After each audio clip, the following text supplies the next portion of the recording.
Well, we're looking at session number 3 today. We're moving on in our study of God's Jubilee. We're going to look today at the cities of the Levites and the cities of refuge. We're not going to give you a specific focus set of verses because we're going to be all over the place as we have been in the past. In the allotment of the land of the tribes, the notion of cities for special purposes arose. 2 of those were A, the Levitical cities, and B, cities of refuge, of which B is a subset of A, if you care for such language. Scripture classifies cities according to increasing size. I spoke about that last time. The first is the village, the small, unwalled, for the most part, townships. The city, which is generally walled, and then the larger metropolis, which would certainly be walled, sometimes very elaborate wall.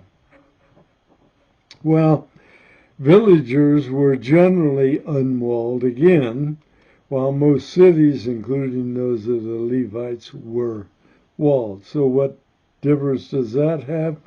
Well, the village is really just a bunch of people inside a normal agricultural land where the walled city would be separated out. And except for the fields within the walls, which would be limited because your walls, the more fields you have inside the city limits, the more difficult it is to build a wall because of the size, of course. Remember that the tribe of Levite was the one tribe singled out for serving God in the tabernacle, in the temple, and in other places, whatever role Yahweh determined. So they did not receive a land allotment. God was their inheritance, while the land allotment was considered the inheritance for the other tribes. Let's look at Joshua 13:14. Only to the tribe of Levi he did not give an inheritance in terms of land. The offerings by fire to the Lord, to Yahweh, the God of Israel, are their inheritance as he spoke to them. What's that saying? It said that some offerings made to God, the offerings by fire, could be given as food for Levites. And in Joshua 14:3, we see Moses adding, or for Joshua's, whoever wrote Joshua, adding, Moses had given the inheritance of the 2 tribes and the half-tribe beyond the Jordan. This is the tribes with the allotment east of the Jordan, but he did not give an inheritance to the Levites among them. So, again, saying the Levites did not get land. And then moving to Numbers 18, verses 20 through 24, we find this. Then Yahweh said to Aaron, you shall have no inheritance in their land, the Canaanites' land, nor any portion among them. I am your portion, Yahweh told Moses, and your inheritance among the sons of Israel. And to the sons of Levi, behold, I have given all the tithe in Israel for an inheritance. So the Levites were to be supported by the tithes required of the people. And what is it a swap for? In return for their service, which they perform, the service of the tent of meeting. That's the tabernacle. And the sons of Israel shall not come near the tent of meeting again unless they bear sin and die. So that layman was not permitted in the tent of meeting. Only the Levites shall perform the service of the tent of meeting, and they shall bear their iniquity. It shall be a perpetual statute throughout your generations.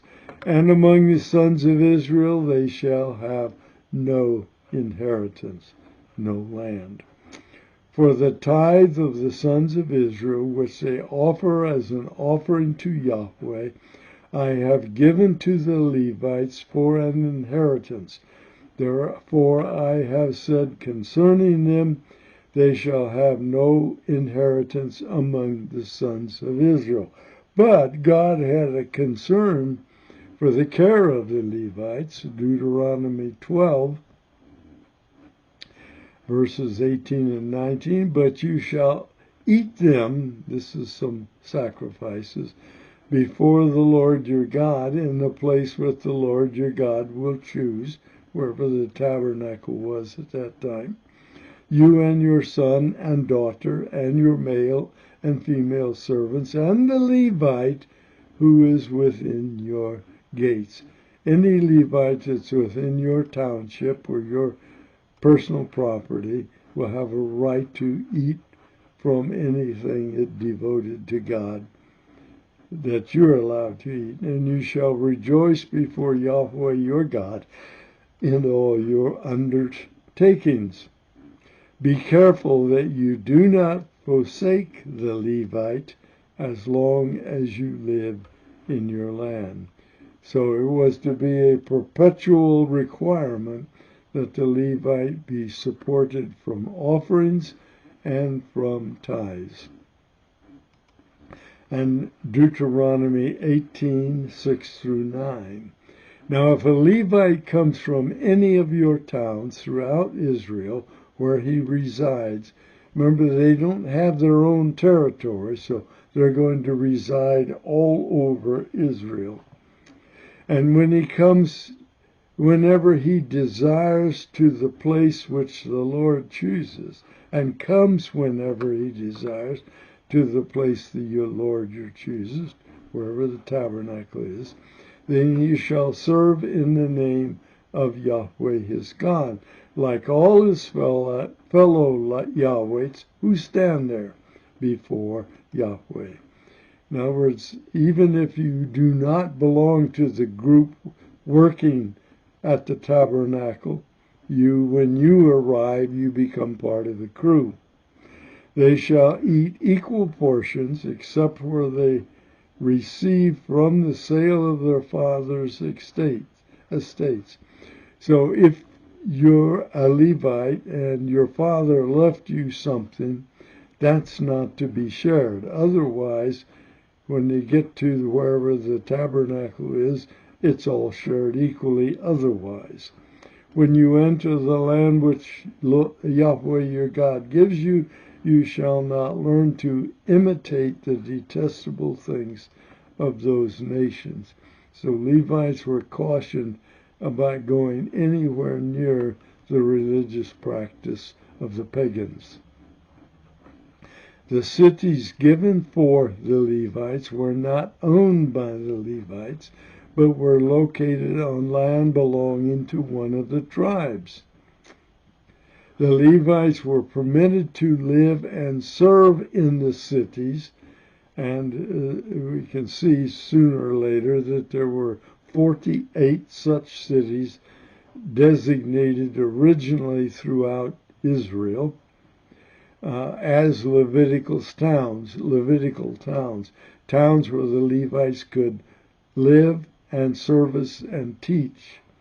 They were permitted to live and serve in the cities and to own homes in the Levitical cities, but not land. They could own homes, but not land. They were allowed fields to raise animals and raise crops, but they couldn't own those fields. those fields were under the ownership of the tribe in which the city was located. So let's look at Numbers 35, verses 4 and 5. And the pasture lands of the cities which you shall give to the Levites, the Levitical cities, the 48 Levitical cities, shall extend from the wall of the city outward 1,000 cubits. That's what, 500 yards? You shall also measure outside the city on the east 2,000 cubits, on the south 2,000 cubits, and on the west side 2,000 cubits, and on the north side 2,000 cubits. So, like 500 yards around, completely around the cities, there was this larger area that consists of fields that the Levites were free to use, not to own, but to use, with the city in the center. So you can picture that. It's this width and length of the city extended out 500 yards in all directions. They used these fields, but they didn't own them. The land was the property of the tribe within whose allotment the city fell. So if the city was within Judah, say, then the land was belonging to Judah, even though that 500-yard surrounding area was usable by the Levites. They did not own it, could not sell it. Of course, since the Levite owned no land, he could not sell any land. He could, though, own a house of which he could sell his house. Thus, the question of redemption, and this is things that comes up during the sabbatical year and during the year of Jubilee, when land owned by a tribe was returned to the tribe every 50 years, and the same was true about the Levitical houses. Any house that was sold could be redeemed.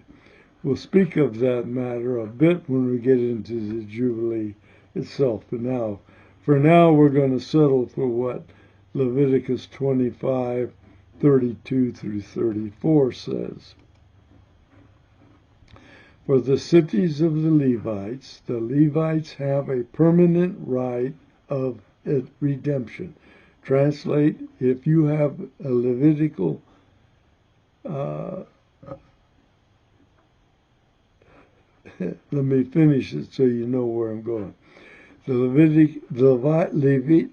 Levites have a permanent right of redemption for the houses of the cities which are their possession. So, if a Levite owns a house in one of the Levitical cities, it is his.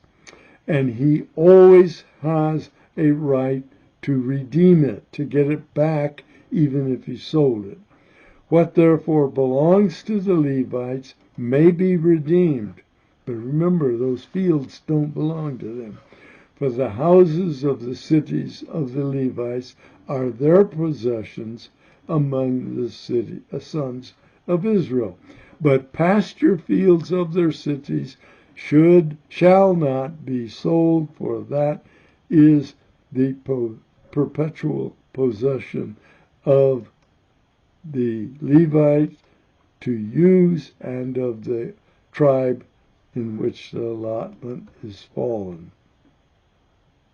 But there's another issue related to 6 of the cities of the Levites. 6 of the 48 have another designation, another specific purpose.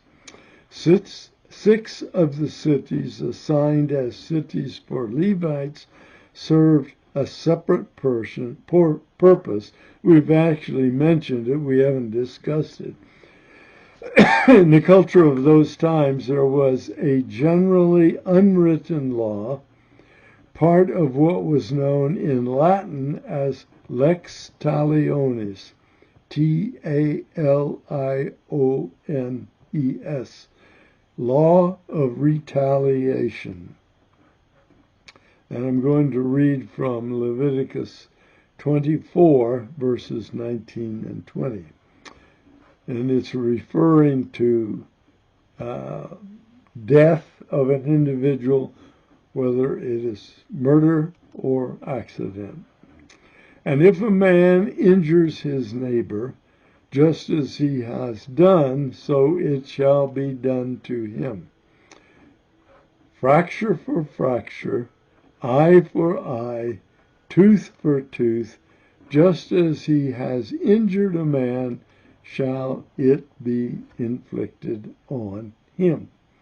So that's where in some of the old westerns you used to hear, well, fracture for fracture, eye for eye, tooth for tooth. Usually it's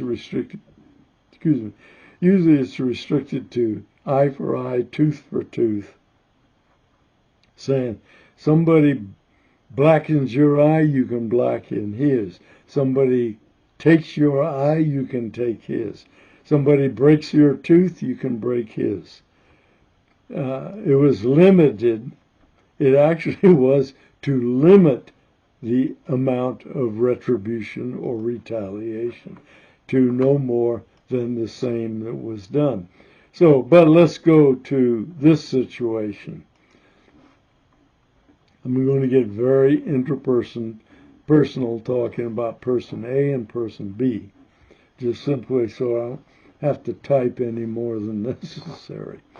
If person A kills a person B, some member of B's family would act as a blood avenger to kill person A. Hatfields and McCoys, if you please. The purpose was to put some clamps on murder. Say, if you murder someone, somebody in that person's family will come to murder you. But it creates its own problem. Who was to judge whether the killing were intentional, murder, or accidental, not murder?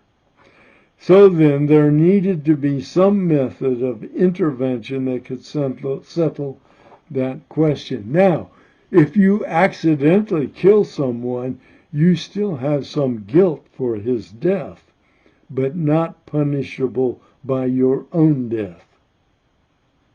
Death was restricted to murder.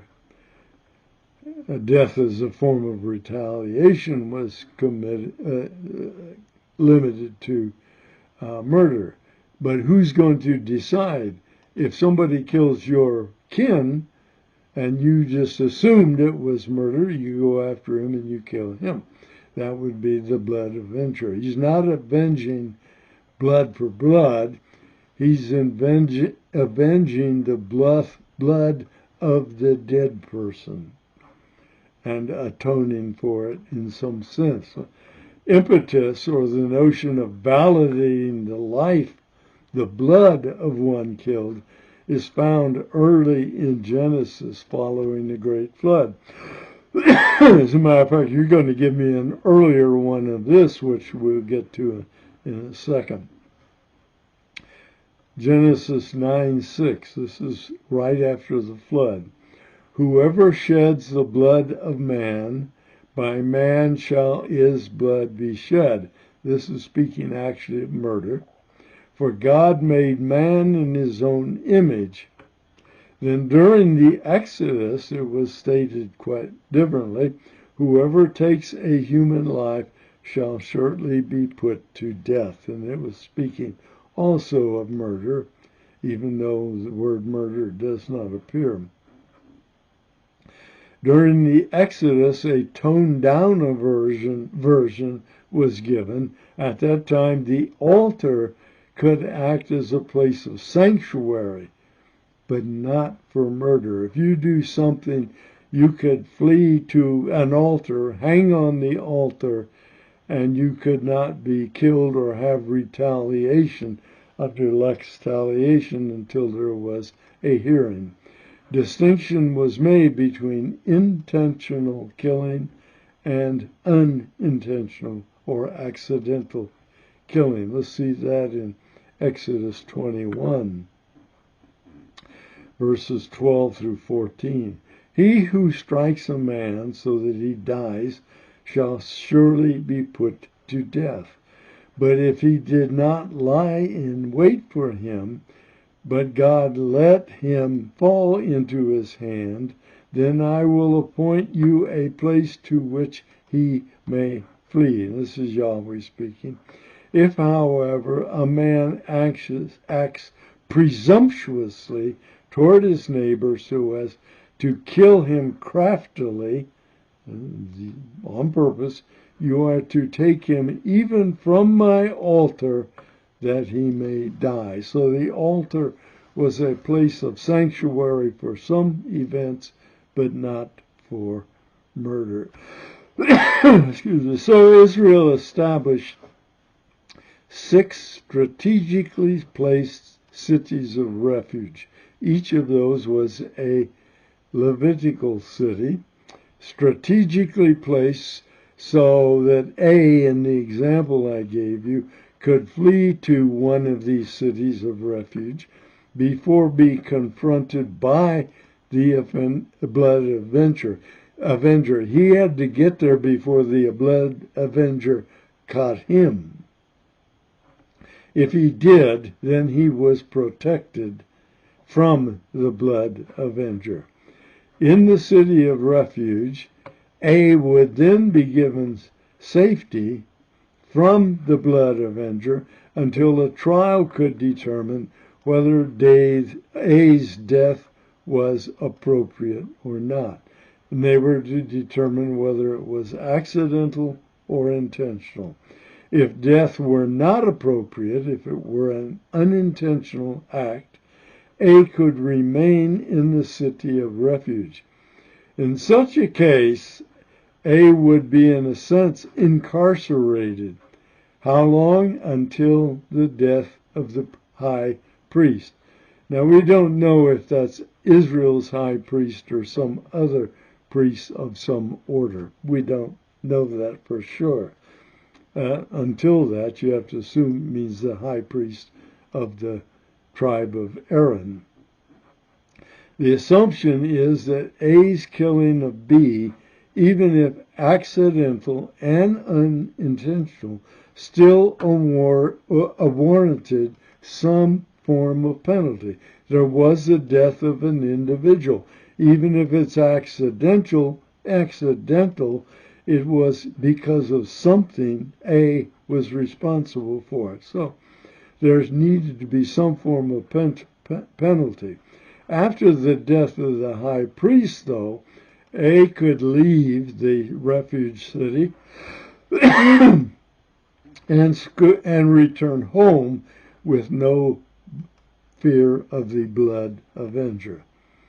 Once the city of refuge is released, the blood avenger has no role unless the individual is found to be guilty of murder, and then he is removed from the city of refuge, and the blood avenger can do his thing. If, however, A leaves the city of refuge before the death of the high priest, in some sense, until he's paid his full price for his part in the death, he was subject again to the blood avenger.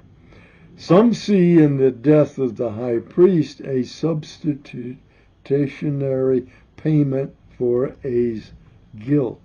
And so when the high priest dies, A's guilt is no more, even if it's accidental, and A is released. Now let's drop down and look for how this played out in Joshua. Going to look at the first 9 verses of Joshua 20. Then the Lord spoke to Joshua, saying, Speak to the sons of Israel, saying, Designate the cities of refuge of which I spoke to you through Moses, that the manslayer who kills any person unintentionally without premeditation may flee there and shall become your refugee from the avenger of blood. And he shall flee to one of these cities, and shall stand at the entrance of the gate of the city, state his case in the hearing of the elders of the city of that city, and they shall take him into the city to them, and to give him a place so that he may dwell safely among them. Now, if the avenger of blood pursues him, then they shall not deliver the manslayer into his hand, the hands of the blood avenger, because he struck his neighbor without premeditation and did not hate him beforehand. It was an unintentional act, not a premeditated act, not murder. And verse 6, we got four more verses. I'm not going to read all of them, but I'm going to go through 6 and then jump to 9 probably.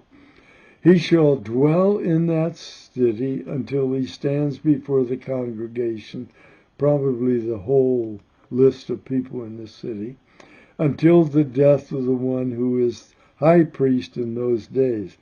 Then the manslayer shall return to his own city and to his house, to the city from which he fled. Then we jump.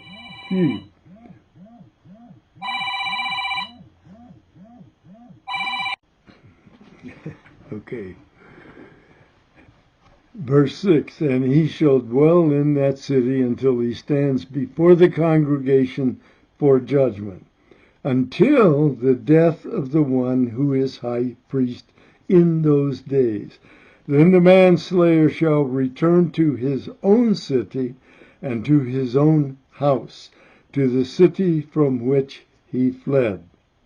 These were the appointed cities for all the sons of Israel. I've just skipped over from verse 6, 7, verses 7 and 8, which gave which the cities were.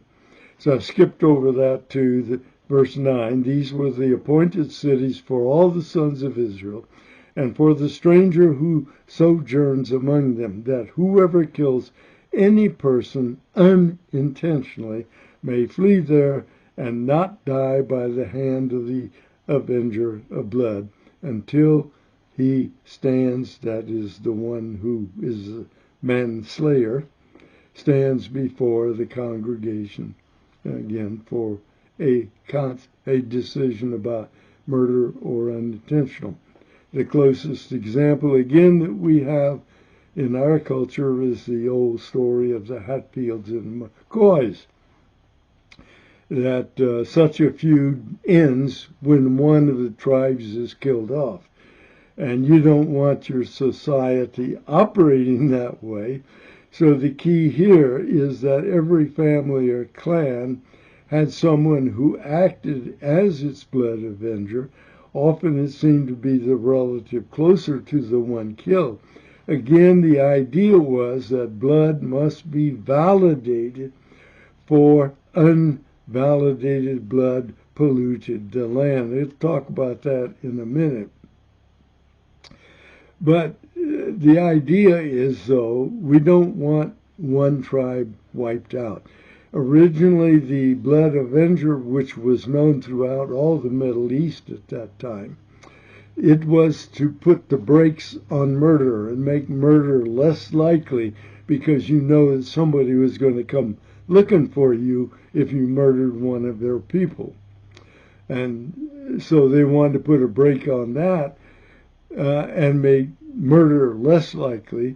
But on the other hand, they did not want a murder going prosecuted either. So that was part of it, and this process of the cities of refuge exacted some price even for unintentional killing. But so they wanted then to make feuds like the Hatfields and McCoys out of question. They wanted to put an end to that too, because that's the way they wanted their society to work.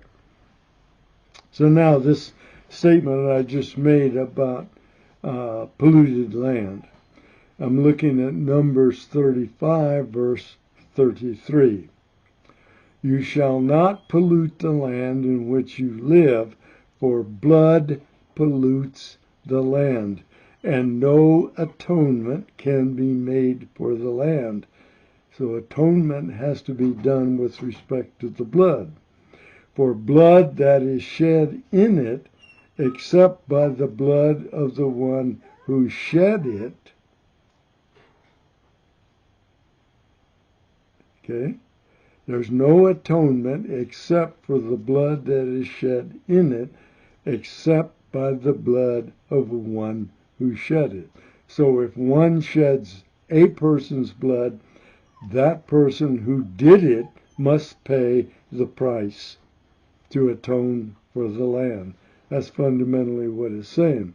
Related to the blood avenger, no pun intended, was the notion of the kinsman redeemer. And we're going to go there next time. We're going to look into that notion and revisit the idea of levirate marriage.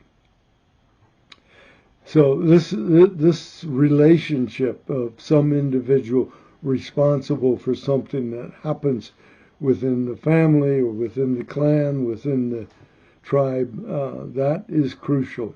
We need to study it fully to understand the full significance of the Jubilee. So, just a short, brief word about the 6 cities of refuge. They were placed strategically so that the person who unintentionally kills someone, accidentally kills someone, would have a fair chance of getting to a city of refuge before being caught by the blood avenger. So the cities had to be spread. There were 3 on the west side, there were 3 on the east side. And so when they set those cities out, they tried to give the one fleeing to a refuge city the best chance of getting there. So he didn't have to go all that far to get to a city of refuge. And there was a stipulation that the roads to those cities be well maintained so that travel was not difficult. So, next time we're going to go to the kinsman redeemer, levirate marriage, and other issues. So we're not even to the Jubilee technically. We're going to get there soon, though. This is probably the last introduction before looking at the Jubilee itself.